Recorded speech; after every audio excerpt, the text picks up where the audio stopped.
Among the many wars around the world, the conflict in Sudan is distinguished by its level of savagery, the massacres, the ethnic cleansing, and the starvation of so many of its victims. My guest in Brussels is former Prime Minister Abdalla Hamdok, who heads a coalition of political and civil society groups trying to bring peace, trying and failing. In the last 3 months, the fighting has intensified, and so has the involvement of foreign fighters, stoking the flames on all sides. What would it take to stop the bloodshed and unify this shattered country? Abdalla Hamdok, welcome to Conflict Zone. Thank you. Looking at the history of your country, Sudan, it's an amazing thing. You've had, since 1956, a staggering 17 coups, along with a catalogue of civil war, decades of murder, starvation, misery. Why have you all failed to bring peace to Sudan and unite the country? Thank you very much for the opportunity to talk to you. I really appreciate this. You are absolutely right. From 1956, we failed not only to keep the country together, but also we do not have, up to today, a permanent constitution, has always been temporary. Out of this 68 years of national rule, post-independence, 55 years of them were under military rule. Why? Why? I suppose we failed to get what I could call a national project that should have kept the South. I think it's a failure. If you remember our... Are you ashamed of it? Absolutely. It's a failure of elites. The latest, seemingly endless civil war began in 2023 between two military commanders, one from the Sudanese armed forces, General Abdel Fattah al-Burhan, and the leader of the paramilitary rapid support forces, led by General Mohammed Dagalo. You know these men personally, don't you? I do. I worked with them in what we call a partnership, an agreement that was signed in 2019, and we worked together in one government for over 2 years until they had a coup that toppled this arrangement. And now they deserve to spend the rest of their life in jail, don't they? I believe all those who committed these atrocities should be brought to book. What are they like? These are killers, aren't they? Of course. These are people responsible for the deaths, misery, absolutely, starvation and destruction that they've wrought on your country. Yeah. But actually, what are they like? Well, you see, this is what we are calling the failure of the military, which messed up the country for 55 years. This is just a continuation of that. Are they proud of what they're doing? Are they proud of the killing? I don't think any sensible human being will be proud of killing people. They don't sound as though they're sensible human beings, though. Well, we leave that judgment, of course, to the wider Sudanese people, but I share your view on that. It's not sensible at all. This war itself is a senseless war. What turned them into killers? Was it really about an agreement of power sharing, power between their different forces, because that collapsed and they then set out to kill and destroy as many people as they could find? Well, you see, from the opposing side? There are so many reasons behind this. This war, as you rightly put it in your opening remark, it's not the first one in our history. There are so many root causes of this. One attributed to historical factors. You could look into issues of the dynamics between center and periphery, uneven development, but also political issues linked to the domination of the army and so many other factors. But what would make it stop? What would make this war stop? I think the prime responsibility of stopping this war rests with the Sudanese people. If we are able to unite in a broad front that bring everybody together against the war, that will form the first step in stopping this war. But also, we don't live in an isolation, in an isolated island. We need the support that will be brought by the regional and the international community. And what about these two generals? What would make them stop killing? I think they need to know that there are consequences for what you do. Have you told them that? I think everybody told them this. There are sanctions, there are all this here. Do they enjoy killing? I don't think anybody would enjoy killing, but it looks like it's quite a senseless thing.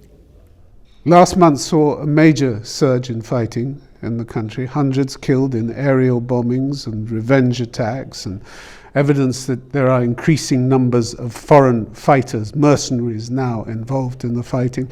Which countries that are involved, which countries worry you most?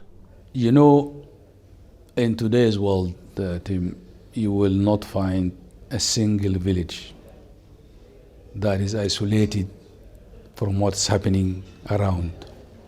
There are so many countries involved in this. The region, the closer region, the further region, and further far. Well, let's pick a couple. So many. Let's pick a couple. I mean, the United Arab Emirates has been pretty active in the region. UN inspectors say they've been running an extensive covert operation to supply the rapid support forces under the guise of supplying humanitarian assistance. They deny it, but the UN is clear. What do you know of this? There are similar accusations levied against all the countries in the region. UAE, Egypt, Saudi Arabia, Iran, Russia. And they're true. Russia, Ukraine. These are accusations, and we would like, as Sudanese, we would like whoever want or whoever intervening in our situation should help us stop this war rather than fueling it. Well, they're doing the opposite at the moment, aren't they? All these countries that you've named. We would like them to stop this intervention and to move towards helping us resolving this. Where is the international will to stop them? To be honest with you, as Sudanese, we are very disappointed with the international response on our crisis. Today, Sudan is represent the largest humanitarian crisis in the world. The killing itself is put more than 150,000, which is, I think, grossly underestimated. We might not even know the number of people who were killed. We have 25 million subjected to famine and starvation. People could die with famine more than with bullets. We have more than 2 million refugees. The plight of all these people has not been addressed. This is much, much greater than Gaza or Ukraine combined. And it's about to get worse. In June, the chief prosecutor at the International Criminal Court, Karim Khan, said he feared that in Sudan we are on the precipice of something even worse. Do you share that view? Absolutely, absolutely. You say that, but in April you told an interviewer you were an eternal optimist. Absolutely. No, I am. How on earth do you find optimism in the situation that you've just described? I am. Where is this optimism? I am driven with that optimism. The moment that optimism ceases to exist. 68 years of coups, as you said. Yes. The misery, the killing, the starvation. Yes. I don't see where you find that optimism. Some people might say you've lost touch with reality. No. I was there. I was detained and all this. I lived through this all my life. You see, I firmly believe on the fact that crises come with opportunities. If you allow yourself to just lament, oh, it's bad, it's ugly, it's this, it's that, that doesn't take you anywhere. you need to have a courage to say that this will not pull us down. As a nation, we're capable of doing great things, and we've done it. You can go on saying this, but as the Secretary General of the UN, Antonio Guterres, said last month, your people are trapped in a nightmare of violence, hunger, disease, and displacement.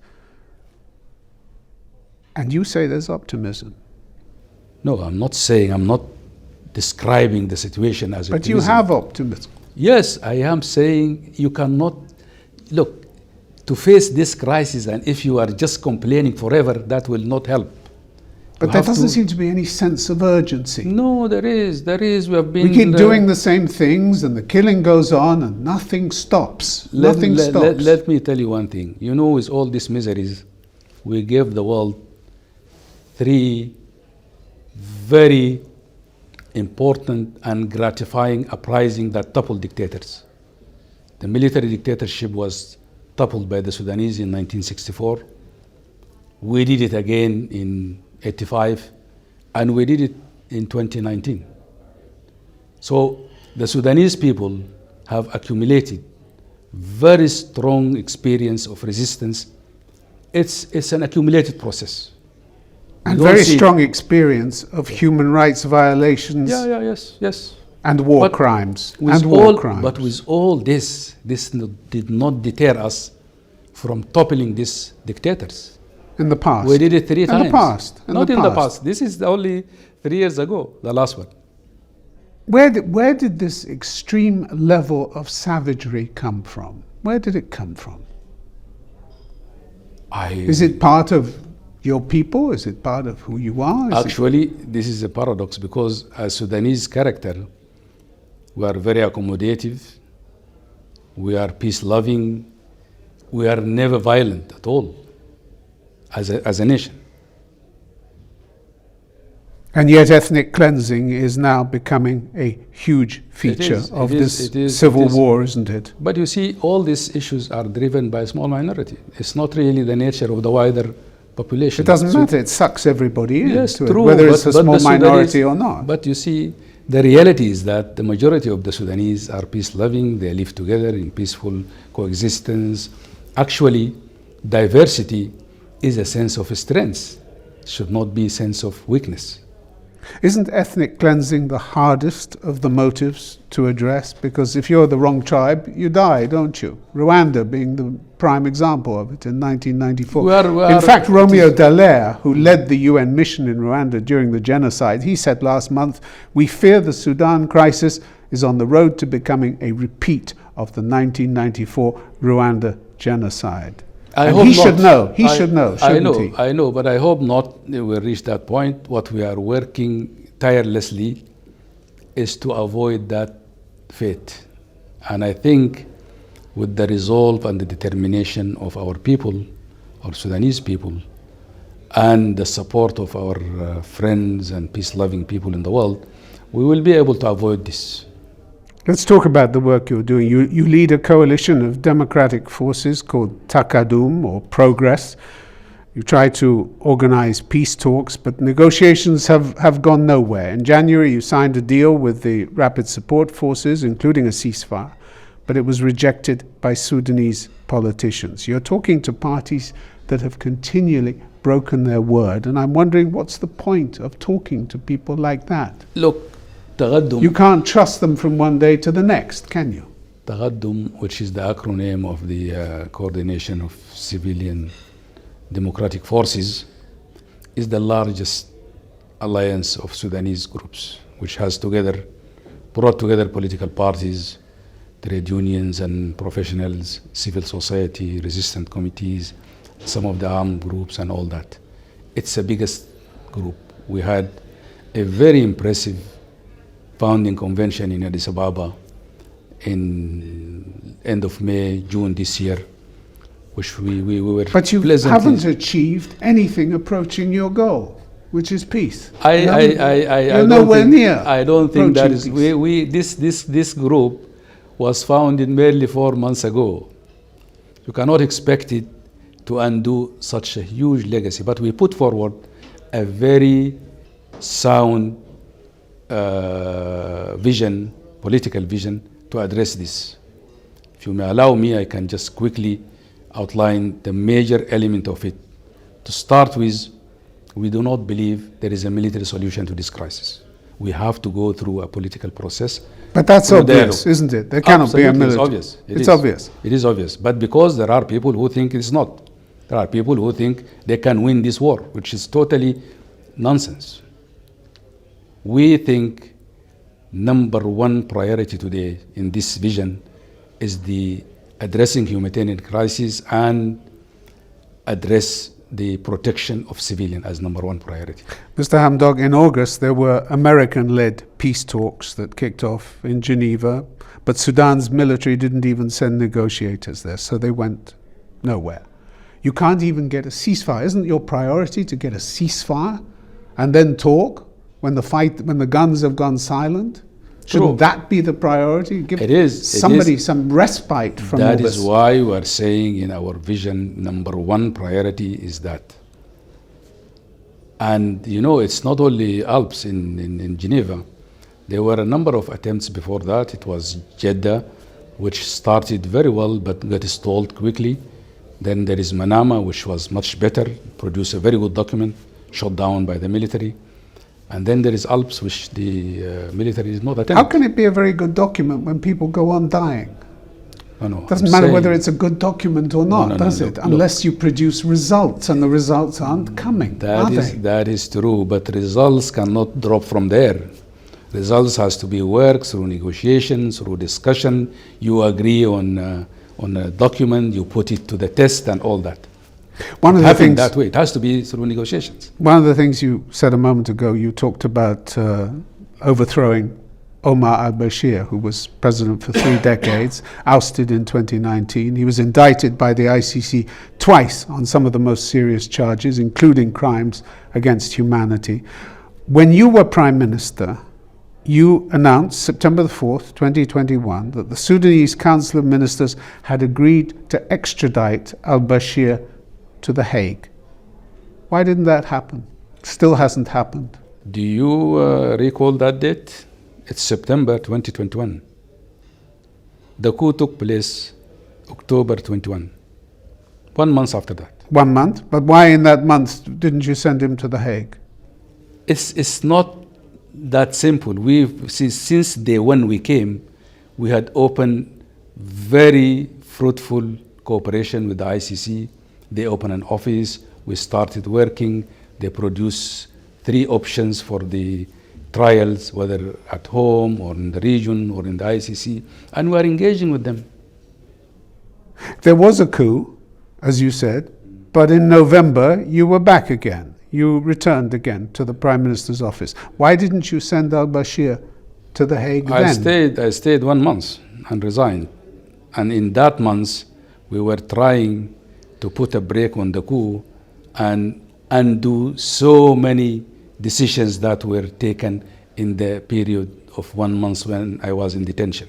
But wouldn't it have been a huge symbolic achievement to send him to The Hague? I retained to that office as a prime minister. There was no government, there was no institutions, there was nothing.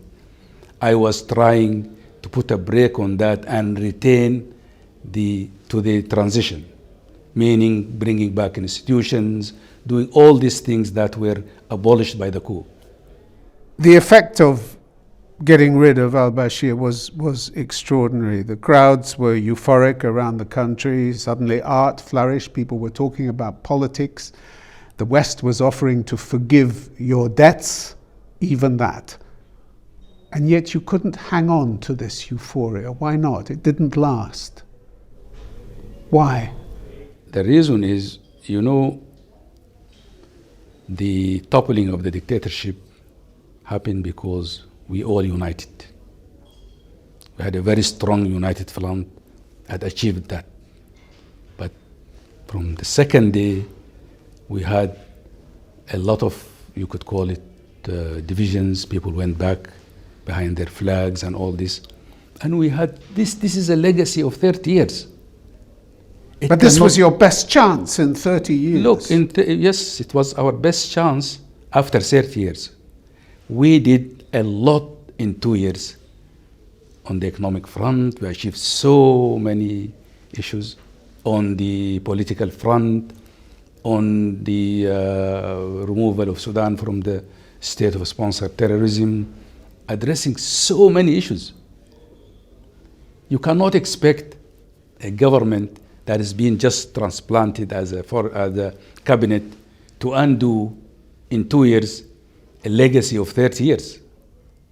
This is a daunting, it's a nightmare. It's a huge challenge. Do you wish you had done things differently when you look back?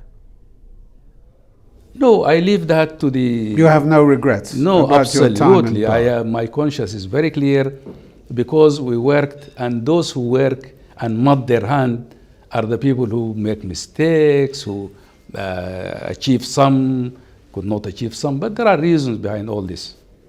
History will judge that. You continue pressing for a ceasefire, for a formula that will bring an end to all the carnage, but you have plenty of enemies of your own in Sudan. The current government wants to put you on trial on a number of charges, including incitement to war against the state, undermining the constitutional order, crimes against humanity. You've denied all these accusations, but how can you be seen by all sides as a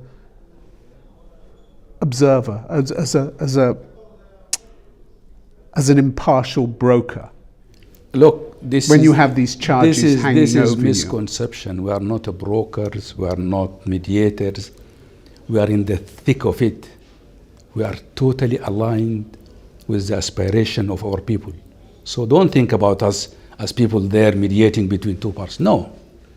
And you can do that with these charges hanging over you? This is false. What government are you talking about? There's no government. This is a government suspended by the African Union. This, you can call it de facto government because the international community wanted to deal with somebody there. But there's no government. The African Union hasn't been a lot of help in this. You mentioned that. No, they are Why? doing. We know. Just suspended? What? They just suspended their cooperation with the government. Not suspension of cooperation. They suspended the membership of the Sudan government because they have an instrument that any unconstitutional takeover of power, they cannot tolerate it. And they suspended Sudan from 21. But they also, when the war broke, they established a high-level panel on Sudan, led by a very able former foreign minister of Ghana. They have established a committee of 5 presidents, led by President Museveni of Uganda. We expect them to do more. We expect them to help us, particularly on issues relating to the protection of civilians. And we're engaging them on this. We know their deficiencies and all that, but I think it is our premier continental body, and we are happy to work with them in addressing this. Well, they haven't had a lot more success in what they've set out to do than you have. I mean, they promised that the guns would fall silent in Africa by 2025, didn't they? It's not going to happen, is it? Yeah, it's an aspiration goal. Can be achieved 2025, yeah, but there's no point when you keep missing these deadlines. You set the deadlines, you keep missing them. You know, it doesn't help their credibility, does it? One of the very distinguished freedom fighters in South Africa was asked in 1974 when this apartheid would fall. He said in 10 years. It went to 20 years. These are aspiration goals. We strive to reach them. We might not reach them in the set time, but the day will come to reach them with the resolve and determination of everybody. And new ideas. You need new ideas, don't you? Because everything you've tried so far hasn't worked.